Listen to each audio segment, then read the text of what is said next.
Hello बच्चों, आइए प्रश्न देखते हैं। पाद अस्थियों के कमजोर होने की वजह किसकी अल्पता है?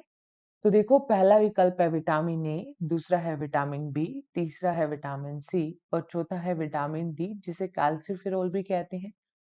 तो देखिए, अगर हम इस प्रश्न की मुख्य अवधारणा के बारे में देखें तो हम देखते हैं कि अस्थियां जो होती हैं, अस्थियों के लिए अस्थियों के लिए कैल्शियम आवश्यक होता है।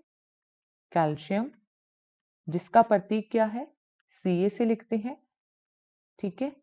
कैल्शियम जो है वो अस्थियों के लिए आवश्यक है और शरीर में इस कैल्शियम के अवशोषण के लिए विटामिन की आवश्यकता होती है। तो देखो, शरीर में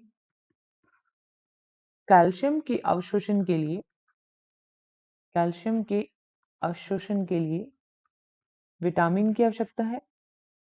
के लिए विटामिन चाहिए के लिए, और वो कौन सा विटामिन होता है जो कैल्शियम का अवशोषण करता है? वो है विटामिन डी। विटामिन डी, जिसे कैल्सिफेरॉल भी कहते हैं। विटामिन डी आवश्यक है। और ये क्या, कौन सा विटामिन है? वसा में घुलनशील विटामिन है।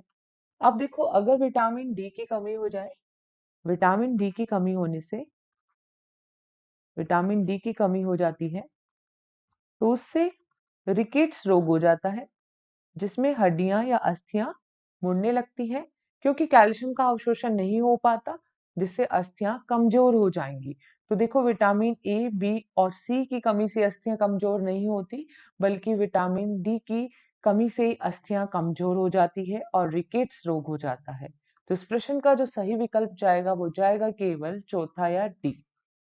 आशा करते हैं आपको इस प्रश्न का उत्तर समझ में आया होगा। धन्यवाद।